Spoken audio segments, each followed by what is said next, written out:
Because of our time, I don't want what happened to us last week to repeat itself today. Let us go straight to the peer-to-peer Zenith and Guaranty Trust Bank PLC. All right, you could see that in earnings for 2018 audited account, Zenith reported 630.34 billion naira as against 434.69 billion from Guaranty, which suggests that more share of the market Zenith could get, right, in 2018. But the profit after tax, you see that the gap is now relatively smaller, right? So you see the profit after tax 196.4 billion, and that of Guaranty 184.6 billion. At the end, earning per share of Guaranty is even slightly higher than that of Zenith. Okay, so at that level, if you're an investor, okay, so there will be the justification for the increase in price of Guaranty as against that of Zenith. Now let us come to the dividend payout. One is 2 naira 45 kobo, that is for Guaranty, and for Zenith 2 naira 50 kobo. You could see, Aruna, this dividend payout, what does it tell you as a market operator? You know, dividend payout is, there's a policy on dividend payout, what the company want to give to inside the investors, bearing the fact that you need to plow back some of the cash for the development and to create further wealth for the shareholders. Right. But from this, you can say 2 naira 50 kobo for Zenith and 2 naira 45 kobo for Guaranty. What I can bring out there is that financial institutions seem to be wanting to retain a higher percentage of their earnings, only to pay out a fraction of their earnings as dividend. This is what this information can tell easily. All right, that is that having been established. Now, for the period when the result of Zenith was released, the price was 25 naira 35 kobo. The period when the result of Guaranty was released, the price was 37 naira 95 kobo. Now come to look at the PE ratio. PE ratio of Guaranty is 6.05. PE ratio of Zenith is 4.12.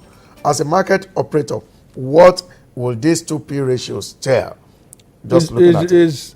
The P ratio is telling you how soon you can recover your investment if the company decide to declare all their earnings as dividend. All right, that is the definition. Now we are seeing that of Zenith 4.12, that of Guaranty 4 years plus. Yes. 4 now, years or more. What this PE ratio is telling you is that the price of Zenith is cheaper than the current price of Guaranty Trust Bank PLC. However, it is also telling you that future expectation and confidence are being imputed into the current price of Guaranty than the current price of Zenith, which means that investors generally have more confidence in Guaranty as an organization than Zenith. These are the key facts that we can derive from these figures. And you see, the reason as to why some of these figures are like that will reflect in the outstanding number of shares. In the case of Zenith, it is 31.39 billion shares, and in the case of Guaranty, it is 29.43 billion. Now, we look at the institutional holdings, which is the fruit. Aruna, I took time to look at the accounts of these two organizations. I could see that in Zenith, institutions are holding just 18.06%, whereas in Guaranty, institutions are holding 34.90%. What do you think this will do to the float of the two stocks on the floor of the stock exchange?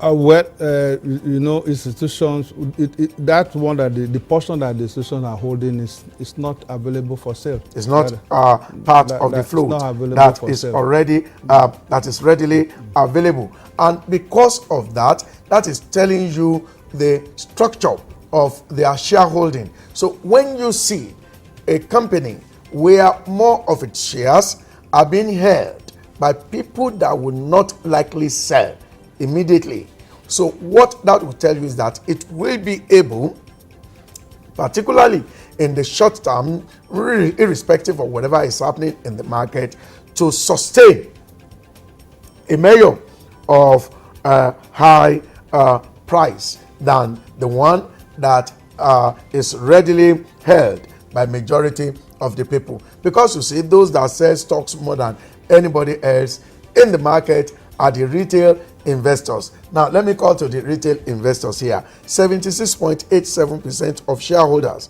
hold 2.6% of shares, all right, in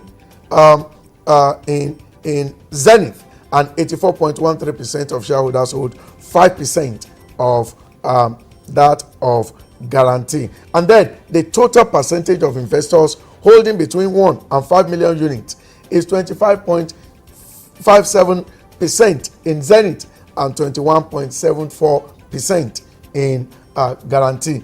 Aruna, what that means is that the shares of Zenith is much more available. Readily available for trading. If that is what obtains, what do you think that would do to the prices? They will make the stock volatile, can drag it up and can drag it down at will.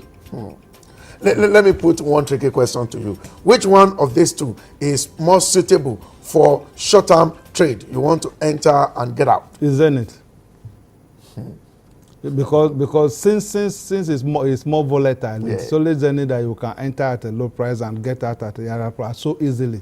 Has it really performed to this, you have said, in the last years? Yeah, of course. I have seen a situation where Zenith will take off and will get like 5, 6, 7%, then come back and close on the previous day, the morning opening.